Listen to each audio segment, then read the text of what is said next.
Pada suatu hari, serombongan orang Farisi dan beberapa ahli Taurat dari Yerusalem datang menemui Yesus. Mereka melihat bahwa beberapa murid Yesus makan dengan tangan najis, yaitu dengan tangan yang tidak dibasuh. Sebab orang-orang Farisi, seperti orang-orang Yahudi lainnya, tidak makan tanpa membasuh tangan terlebih dahulu. Mereka berpegang pada adat istiadat nenek moyang mereka. Dan kalau pulang dari pasar, mereka juga tidak makan kalau tidak lebih dahulu membersihkan dirinya. Banyak warisan lain lagi yang mereka pegang, umpamanya hal mencuci cawan, kendi dan perkakas tembaga. Karena itu orang-orang Farisi dan ahli-ahli Taurat itu bertanya kepada Yesus, "Mengapa murid-muridmu tidak mematuhi adat istiadat nenek moyang kita? Mengapa mereka makan dengan tangan najis?" Jawab Yesus kepada mereka, "Tepatlah nubuat Yesaya tentang kamu, hai orang-orang munafik. Seperti ada tertulis, bangsa ini memuliakan aku dengan bibirnya, padahal hatinya tetap jauh dari aku. Percuma mereka beribadah kepadaku, sebab ajaran yang mereka ajarkan ialah perintah manusia. Perintah Allah kamu abaikan untuk berpegang pada adat istiadat manusia." Lalu Yesus memanggil lagi orang banyak dan berkata kepada mereka, "Hai kamu semua, dengarkanlah aku dan perhatikanlah ini. Apapun dari luar yang masuk ke dalam seseorang tidak dapat menajiskan dia. Tetapi apa yang keluar dari seseorang, itulah yang menajiskan dia. Sebab dari dalam hati orang timbul segala pikiran jahat, percabulan, pencurian, pembunuhan, perzinahan, keserakahan, kejahatan, kelicikan, perbuatan tidak senonoh, iri hati, hujat, kesombongan, kebebalan. Semua hal jahat itu timbul dari dalam dan menajiskan orang." Demikianlah sabda Tuhan.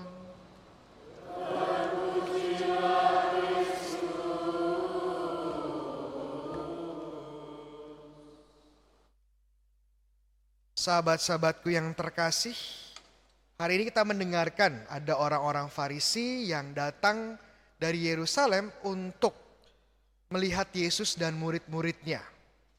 Apakah mereka mencuci tangan atau tidak sebelum makan? Awalnya waktu saya kecil, waktu saya membaca ayat ini, saya merasa kok ini orang-orang Farisi kok kepo banget ya. Cuci tangan aja diperhatiin, cuci tangan aja dijudge sama mereka. Namun setelah saya belajar kitab suci lebih dalam, ternyata apa yang dilakukan oleh orang-orang Farisi ini sebenarnya mereka ingin menilai apakah Yesus ini menjalankan sebuah hukum. Hukum yang disebut sebagai hukum tahir dan najis. Dan ini selain berdasarkan hukum Taurat, hukum Torah, hukum Musa, juga ada tambahan-tambahan yang disebut sebagai adat istiadat nenek moyang. Mengapa sih hal ini begitu penting bagi orang Farisi? Dan apa sebenarnya hukum tahir dan najis? Mungkin banyak dari kita yang pertama kali mendengar istilah ini. Dan kenapa Tuhan Yesus memilih tidak mengikuti hukum ini? Pertama, hukum tahir dan najis itu sebenarnya bagian dari kitab-kitab di hukum Musa, bagian dari hukum Taurat. Dan hukum tahir najis ini mengatur apakah seseorang itu tahir, tahir itu artinya bersih, murni, pure, atau najis. Najis itu artinya kotor, tidak murni, ya, unclean. Dalam artian kalau orangnya najis, itu dia tidak boleh memasuki bait Allah. Bait Allah di Yerusalem itu tempat penyembahan, tempat orang Yahudi berdoa dan mempersembahkan kurban. Kalau dia najis tidak boleh masuk. Hanya orang-orang tahirlah yang boleh masuk bait Allah, kemudian berdoa, menyembah Tuhan, mempersembahkan kurban. Dan dengan demikian mereka mendapatkan berkat-berkat dari Tuhan. Mendapatkan pengampunan dosa, bisa bersekutu dengan Tuhan, menjadi kudus, dan bersekutu dengan umat Yahudi yang lain.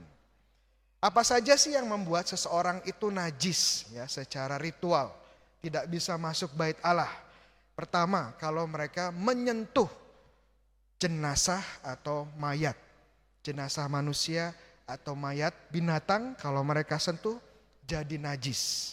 Kemudian kalau ada cairan tubuh, secara khususnya darah yang keluar dari tubuh, itu juga jadi najis. Jadi kalau ada wanita menstruasi atau laki-laki ada pendarahan, itu menjadi najis, tidak boleh masuk. Kemudian kalau bersentuhan dengan hewan-hewan yang sudah dinyatakan najis. Contohnya apa hewannya? Iya, kalau bersentuhan atau makan babi, ya, itu jadi najis, tidak boleh masuk. Apalagi kalau ada penyakit kulit, makanya yang punya kusta itu nggak boleh masuk menjadi najis ya. Kalau ingin dari najis menjadi tahir harus bagaimana? Harus mengikuti sebuah proses ritual. Ritual pemurnian biasanya dibasuh dengan air. Nah ini hukum tahir dan najis. Namun hukum tahir dan najis pada zaman Tuhan Yesus itu tidak hanya sekedar mengatur mereka yang ingin masuk ke bait Allah. Ini pun mengatur kehidupan harian bangsa Israel. Bahkan mereka yang jauh dari Yerusalem, yang jauh dari bait Allah, itu pun diatur oleh hukum tahir dan najis. Kenapa? Karena ini menjadi simbol identitas bangsa Yahudi. Bangsa Yahudi adalah bangsa yang tahir. Dan bangsa-bangsa yang lain, termasuk bangsa Indonesia, ya, adalah bangsa yang najis. Kenapa? Karena tidak menyembah Allah yang benar. Itu menurut mereka. Ini menjadi perbedaan. Semua bangsa selain bangsa Israel itu adalah bangsa yang najis. Dan tidak hanya melebar ke seluruh bangsa Israel, praktek-prakteknya pun semakin kompleks. Bahkan ada praktek-praktek yang tidak ada di hukum Taurat, tidak ada di buku Musa, itu masuk. Ini yang disebut adat istiadat nenek moyang. Contohnya, mencuci tangan untuk pentahiran. Kenapa tangan selalu dicuci sebelum makan? Bukan karena masalah kesehatan, tetapi para guru, para rabi ini mengatakan bahwa kalau orang Yahudi berinteraksi di luar rumah, itu kemungkinan besar akan menyentuh hal-hal yang najis. Tangannya menjadi najis, lalu kalau menyentuh makanan, makanannya menjadi najis, makanan yang najis dimakan, orangnya menjadi najis. Makanya supaya tidak najis harus dicuci tangannya. Tapi itu nggak ada di hukum Taurat. Itu peraturan tambahan. Tahu nggak orang yang kelompok yang sangat militan untuk menerapkan hukum tahir dan najis ini? Ini adalah kelompok Farisi. Kenapa? Karena kata Farisi sendiri artinya yang terpisah. Mereka terpisah kenapa? Karena mereka selalu tahir atau menganggap diri mereka selalu tahir. Berbeda dengan orang Yahudi yang lain yang najis juga bagi mereka. Ya. Ini cukup menarik. Nah ini karena Yesus mengerti tujuan dari hukum tahir dan najis dan bisa membedakan mana yang esensial, mana yang tambahan. Yesus pun tidak mau ikut-ikutan. Ini menyulitkan orang-orang Yahudi. Ini menyulitkan orang-orang biasa yang pengen ikut Tuhan. Namun yang lebih menarik lagi, Yesus tidak hanya sekedar mengatakan tidak kepada adat istiadat yang membebankan, tetapi juga menyatakan bahwa hukum tahir dan najis sudah selesai. Tidak perlu lagi hukum tahir dan najis. Kenapa? Lah, fungsi utamanya tahir dan najis kan untuk mereka yang tahir bisa masuk, yang najis tidak bisa masuk ke bait Allah. Tidak bisa menjadi kudus karena tidak bisa menyembah Tuhan. Pertanyaannya sekarang, Tuhannya di mana? Tuhannya apakah masih hanya bersembunyi di bait Allah? Atau sekarang Tuhannya sudah berada di luar bait Allah? Yesus gelarnya apa? Immanuel. Immanuel artinya apa, Bu? Pisang 2 ya, apa? Immanuel artinya Tuhan berserta kita, puji Tuhan ya. Jadi Tuhannya tidak bersembunyi di bait Allah, tapi sekarang beserta umatnya. Yesus Allah yang menjadi manusia beserta umatnya. Tidak perlu lagi kita pergi ke bait Allah, tidak perlu lagi menghidupi hukum tahir, karena sekarang Tuhan yang datang di dalam hidup kita. Tuhan yang memberikan, menawarkan kekudusan di dalam hidup kita. Tidak perlu mengikuti hukum tahir dan najis. Makanya ya kalau kita lihat di Injil Markus, ada orang kusta. Kusta itu kan najis. Tapi waktu dia menyentuh Yesus, waktu Yesus menyentuh dia, apakah Yesus menjadi najis? Tidak. Justru orang yang najis, kusta itu menjadi sembuh dan menjadi tahir. Ada wanita yang punya pendarahan, dia najis. Tapi waktu dia menyentuh Yesus, apakah Yesus menjadi najis? Tidak. Dia sembuh dan menjadi tahir, mendapat berkat. Bahkan Yesus pun akhirnya wafat di salib, tubuhnya menjadi jenazah, menjadi sumber kenajisan. Tapi tidak lama, karena dia akan bangkit dengan tubuh mulianya menjadi sumber kekudusan bagi kita yang menerimanya dalam Ekaristi. Dan ini kabar sukacita buat kita ya. Kenapa? Karena sekarang boleh makan B2 ya. Sudah boleh. Makan B2 tidak akan menjadi najis, tetap bisa pergi ke gereja, tetap bisa bersembayang, bisa mempersembahkan kurban Ekaristi ya. Bagi mereka yang sedang memiliki pendarahan atau menstruasi, jangan khawatir, tetap bisa berdoa, tetap pergi ke gereja, tidak masalah ya. Bagi mereka yang pelayanan orang meninggal kan harus berhubungan menyentuh jenazah, jangan khawatir. Tidak akan menjadi najis, tetap bisa berdoa, tetap bisa ke gereja bersatu dengan Tuhan.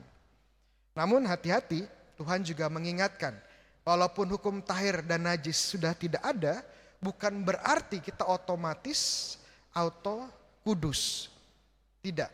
Tuhan menawarkan kekudusan, tapi apakah kita mau menerimanya? Tahu nggak satu hal yang membuat kita najis, terpisah dari Tuhan itu sekarang apa? Apa Ibu? Dosa. Wah, pisangnya sudah 2 Ibu ya. Wah, luar biasa. Dosa. Hanya satu hal yang membuat kita terpisah dari Tuhan, dari kekudusan. Kalau kita terus hidup dalam dosa.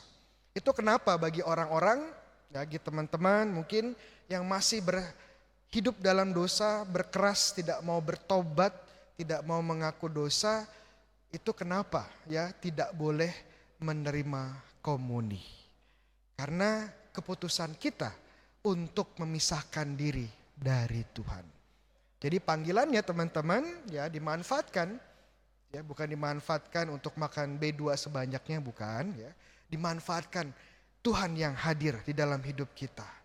Dimanfaatkan kekudusan yang ditawarkan pada kita setiap harinya.